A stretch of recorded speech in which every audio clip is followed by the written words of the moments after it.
بسم اللہ الرحمن الرحیم۔ ازدواجی زندگی کی دو باتیں جس کی وجہ سے زندگی بنتی ہے جنت بھی جہنم بھی، ایک ہے محبت جو ہر وقت رہتی نہیں، آتی جاتی رہتی ہے کیونکہ یہ ایک جذبہ ہے، اور ایک ہے رحم جو اللہ سبحانہ و تعالی کی یاد دلاتا رہتا ہے، جو رب سے مانگیں تو ملتا جاتا ہے اور ہماری زندگیوں کو بہتر کرتا ہے۔ صلہ رحمی سے ہم بخوبی واقف ہیں، تو اپنے زوج کے ساتھ، اپنے لائف پارٹنر کے ساتھ رحم کرتے ہوئے رہنا ان پہ احسان نہیں ہے بلکہ اپنی ذات پہ احسان ہے۔ وہ کیسے کہ رب تعالیٰ کو پسند ہے رحم کرنا۔ اللہ سبحانہ و تعالیٰ نے قرآن کریم میں 266 ٹائمز الرحمن اور الرحیم کے ناموں سے اپنے آپ کو منسوب کیا ہے، جبکہ الودود یعنی محبت کرنے والا اسے 29 ٹائمز اس کو مختلف طریقے سے استعمال کیا ہے۔ مطلب یہ کہ یہ جو ہمارا کانسیپٹ ہے کہ شادیوں میں محبت ہوگی تو شادیاں بہت کامیاب ہوں گی، یہ سننا سے نہیں ہے۔ شادیوں میں رحم ہوگا، خدا خوفی ہوگی، اپنی ذات کو اپنی رب کے آگے رکھ کے بہتر بنانے کی کوشش ہوگی، اور اپنی رب کو راضی کرنے کی خاطر سب کو راضی کرنا ممکن تو نہیں پر کوشش جاری رہے گی، تو ہاں ہماری شادیوں میں برکتیں ضرور آئیں گی۔ گاٹمن انسٹیٹیوٹ شادی کے انسٹیٹیوشن پہ بات کرتے ہوئے 4 چیزیں بتاتے ہیں، لیکن وہ ایسی ہیں جو ہمارے رسول صلی اللہ علیہ وسلم نے اور جو قرآن نے بیسکلی ہمیں بتا دی ہیں آج سے 1400 سال پہلے۔ وہ باتیں کیا ہیں؟ سب سے پہلے ایک دوسرے سے بدگمان مت ہو۔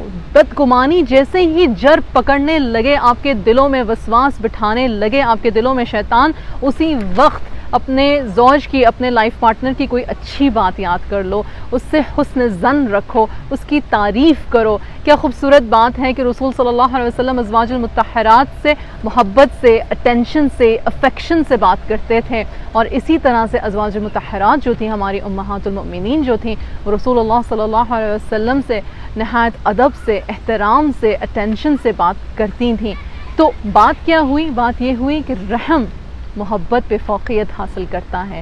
دوسری چیز، ایک دوسرے کو تانے بازی مت کی جائے، یہ گاٹمن انسٹیٹیوٹ کہتا ہے، یعنی کہ طنز کرنا، کسی کی کمی کو، خامی کو بار بار اس کو دہرانا، اس کو یاد دلانا، اس کو قصوروار ٹھہراتے رہنا، اس سے انسان جو ہے وہ دل شکستہ ہو جاتا ہے، بدگمان ہو جاتا ہے۔ یہ بدگمانی کو فوقیت دینے والی کوئی بات ہو گئی، بلکہ اس طرح سے بات کی جائے کہ میں یہ سمجھتی تھی، یا میرے ذہن میں اس طرح کی بات تھی، یا میں نے اس طرح کا اندازہ لگایا۔ جب آپ میں کر کے بات شروع کرتے ہیں بجائے تمہاری غلطی سے بات شروع کرنے کے، تو انسان کو یوں محسوس نہیں ہوتا سننے والے کو کہ جیسے اس پہ کوئی پرسنل اٹیک ہو رہا ہے۔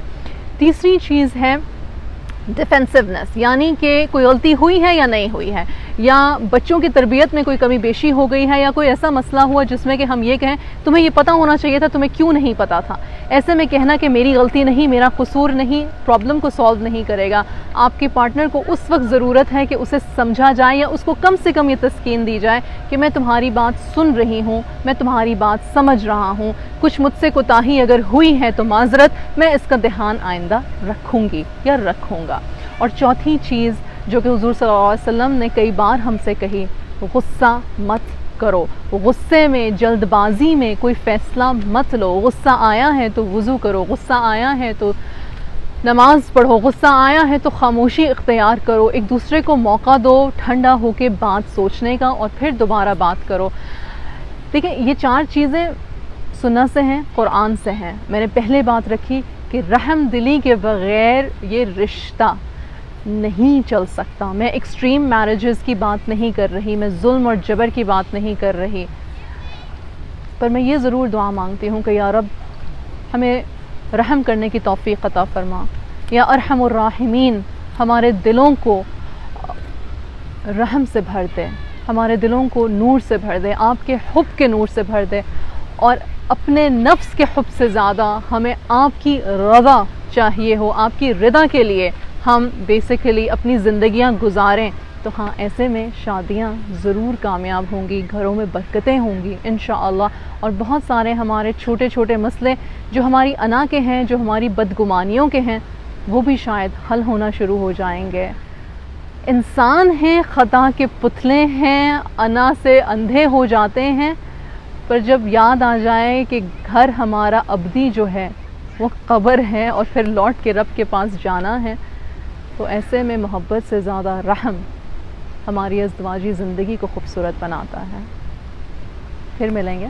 السلام علیکم ورحمۃ اللہ وبرکاتہ.